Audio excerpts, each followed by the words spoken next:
not, you're working with a John Nash. Everybody know who that is? John Nash was the person that Beautiful Mind, the movie Beautiful Mind was, I mean, it's Hollywood, they Hollywoodized it, but John Nash created game theory, and he's some would say a genius, full tenured professor at Princeton, living with a psychotic disorder. You never know if you're working with a Pat Deegan who has impacted this field so significantly with things like hearing voices that are distressing and common ground and intentional care. You never know if you're working with a Dr. Mary Ellen Copeland, whose Beautiful Mind has created rap. You never know.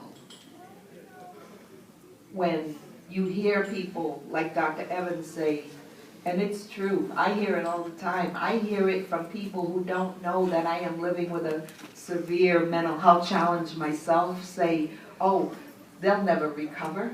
They can't recover. You can just maintain them. Do you know what that feels like? I guess you do. You hear it too, don't you? Mm-hmm. That's why it's important to put the face. We can't hide. We should not hide, because that could be death for somebody else. We have to live our lives out front so that people can see that recovery lives in us. There's lots and lots and lots and lots of stories.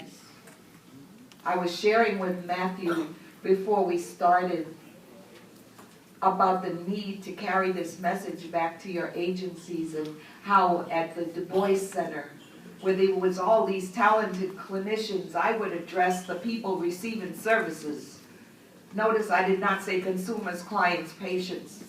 Somebody right here in Philadelphia said to me at the large recovery conference we did in 2008, Sade, can you please stop your field from calling us consumers? I didn't buy my recovery. I love it. I put that in my toolkit, and now I share that, because, you know, I work with SAMHSA, for the Substance Abuse and Mental Health Services Agency Administration. That's where all the money for all of our treatment comes through that agency from the government. And people there are struggling with coming up with definitions of what recovery is, and so the mental health side had one, and the alcohol and other drug side had one. And one day I got a call from SAMHSA, and they called my administrator and said, we need your boss in Washington tonight. And she thought it was a joke. And they said, no, we need her in Washington tonight for a consensus meeting. We're trying to come up with a definition of recovery from behavioral health challenges. And if you look on the SAMHSA website, you'll see it. But let me tell you, there were 10 of us who were supposed to be experts, whatever that is, in the field of alcohol and other drug treatment, who were also in recovery from alcohol or other drug challenges. And then 10 of us, like Lauren Spiro and some of those folks who were acknowledged experts in the field, who were in recovery from mental health challenges. We spent almost the whole day introducing ourselves, when we were only supposed to have 7 minutes. Well, there were 20 people, 20 passionate people. And the funny part about it is that the 10 of us who were supposed to be the experts in the field of alcohol and other drug treatment also talked about our mental health challenge. Those two things don't exist without each other. I'm sorry, it just doesn't happen. So the mental health side wanted to hold on to consumer. The alcohol and other drug side wanted to hold on to abstinent. At the very end, I'm like, of the second day, I'm like, hold up. I think I was the oldest person in there, and I put my little light on. And if you've ever done any government work, you know you got to put your light on to be acknowledged, and your microphone turns on. And the SAMHSA person said, do you have a definition? And I said, yes, I'm tired of this. We have to let go of these words. We have to get rid of them. And now the definition, and I can't quote it verbatim, but it has nothing to do with alcohol or other drugs or mental health. It has to do with living life in the community and being well and understanding that you have the right to live wherever you want to live and have the quality of life you want, not that some clinician wants. That's the definition.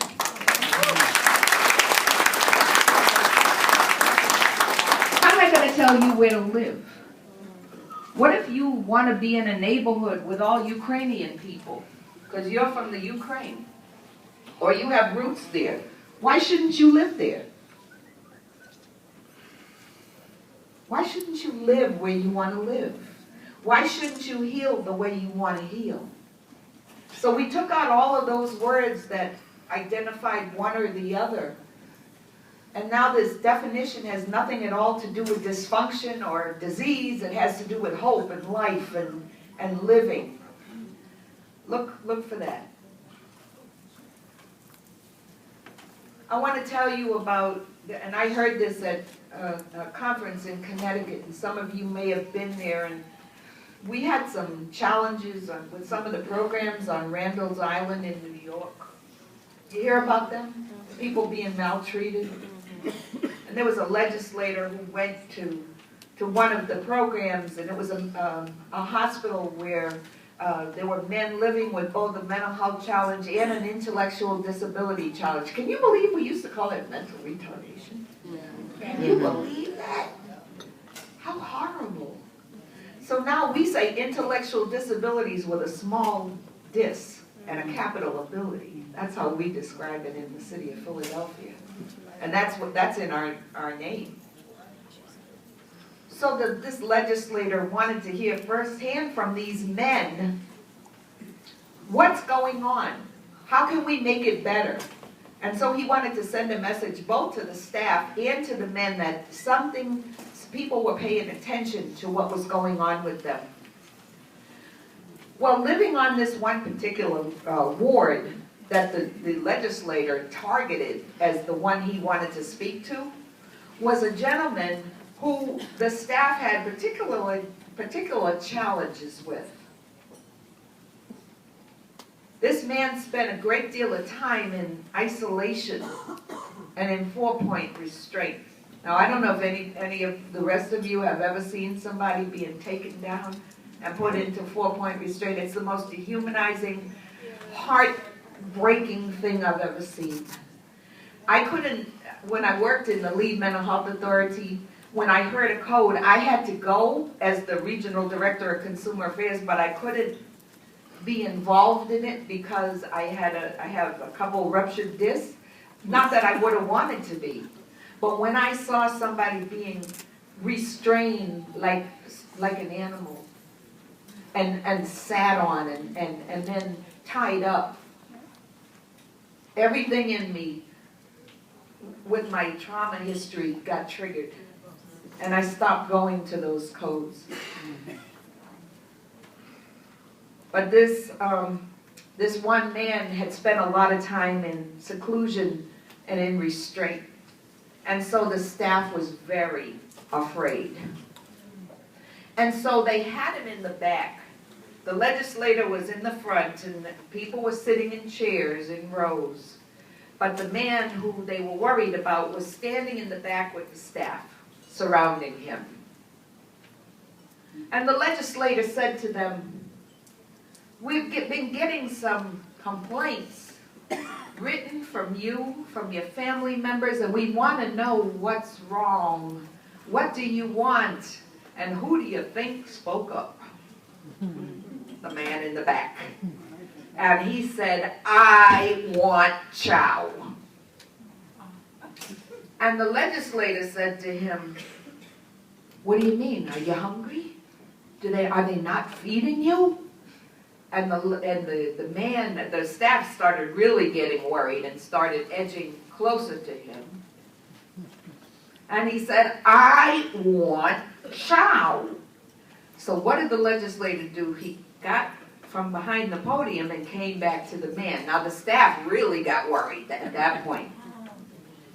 And he stood in front of the man and he said to the man, tell me what you mean. He said, I want chow. I want a car. I want a home. I want an occupation. And I want a wife.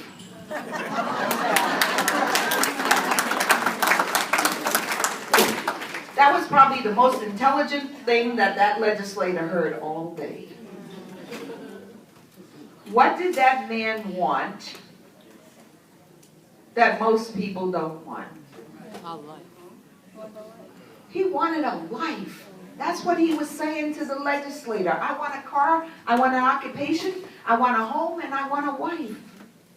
Child. He had a different way of putting it. But he didn't say anything. Most folks wanted it. That's what most folks want. They want a partner in life. They want something meaningful to do. They want transportation and a nice place to live. What did he want that was unusual? Nothing. Nothing. But nobody listened to him. And I'm certain they didn't know a thing about rap.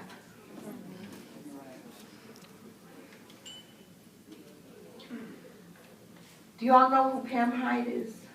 Pam Hyde is the administrator of SAMHSA, Substance Abuse and Mental Health Services Administration in Washington. She's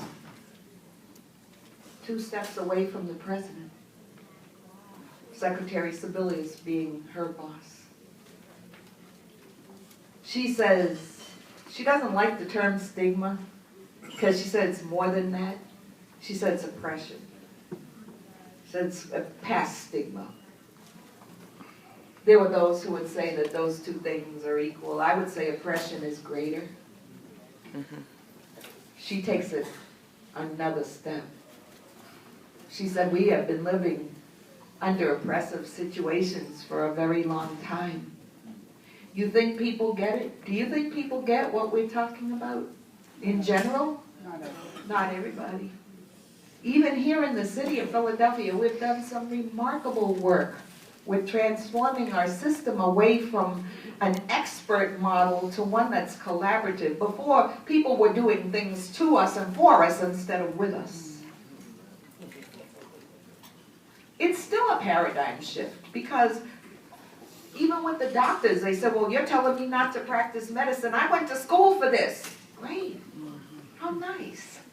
However, when you practice medicine, and I'm certain you didn't go to school to learn how to oppress people. Pat Deegan comes up with common ground as a way to have a platform for people to be able to talk to their docs in meaningful ways. I see some of the peer specialists from Common Ground here, right?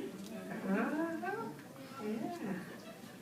What do? You go in there and you help people, and you don't even have to have good language. You can use pictures. That's how user-friendly this system is.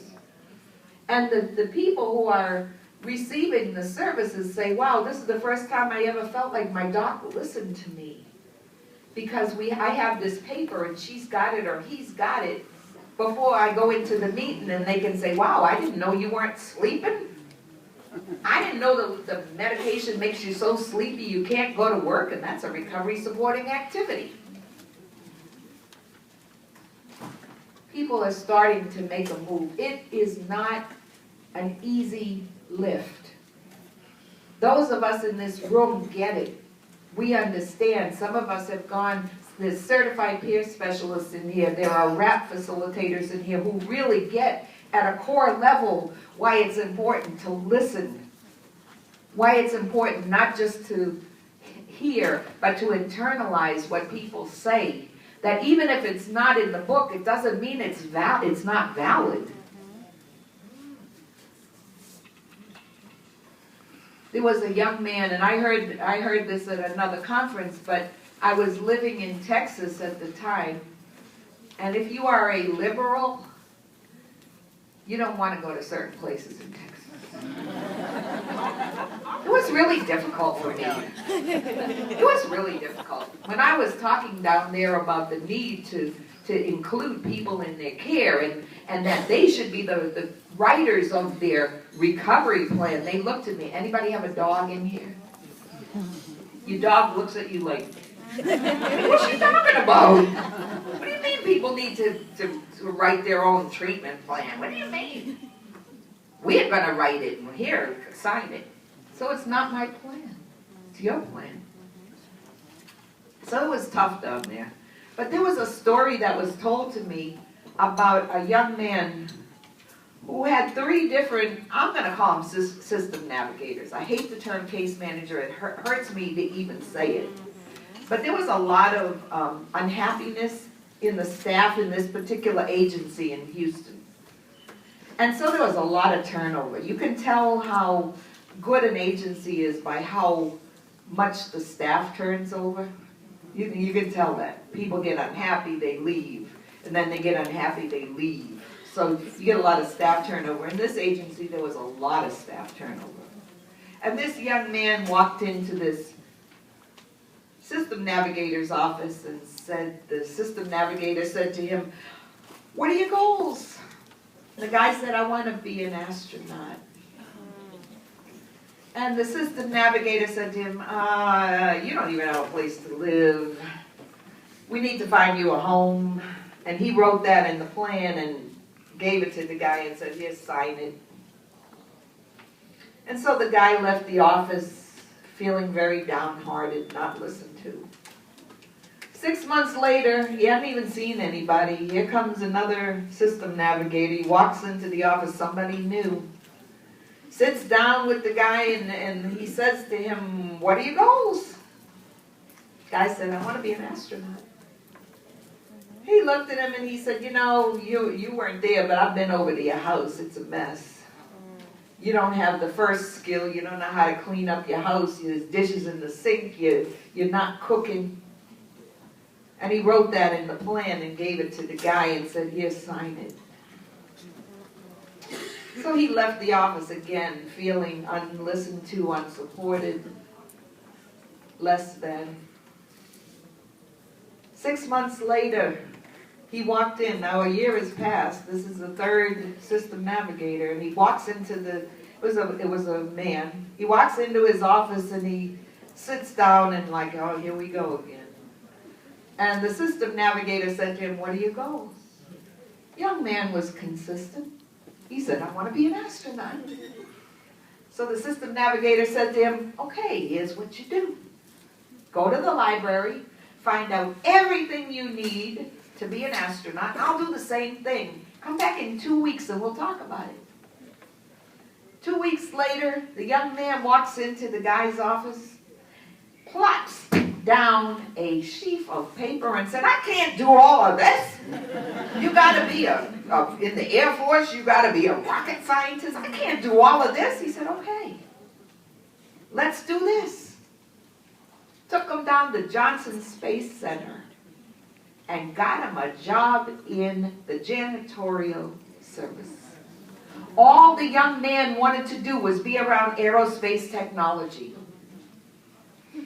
He knew, because he found out that he couldn't be an astronaut in 2 weeks. It would have been too much at that point in time for him to become an astronaut. All he wanted was to be around aerospace technology. And the system navigator had the astuteness to say, "I'm not going to take this guy's dream. I'm going to help him achieve it." And that's what he did. We need to do more listening when people tell us, "This is how I heal. These are the steps I need to take to feel better, and this is what helps." Do you know that people are doing agency wraps now? Did you know that? Wow. I love it. I have it here in the city of Philadelphia. I have many children. I have nieces and nephews. I have sisters and brothers. And those are what we call logical family as opposed to biological family or family of choice. And I have many people who call me auntie or mother or sister, and they're all family. And one of them recently took the Certified Peer Specialist training. And when RAP was presented, and Matt, would you take this back to Mary Ellen, please? When RAP was presented, he got so excited and he texted me and he said, Auntie, he said, you know that I'm so excited about RAP, and he happens to be a transgender man who is experiencing what we call gender dysphoria, or a serious depression because of his body and the condition he is in right now. And he found an application for healing in RAP, and he said to me, I want to take RAP and create a way to work with other transgender individuals around their depression. And I'm like, oh, that's so wonderful. So he has found a way to use RAP in an even different way. And I told him that I would share that because I was so impressed with him and the way he used this tool for healing. And that's really, for me, what it is. It's a tool for healing. Thank you.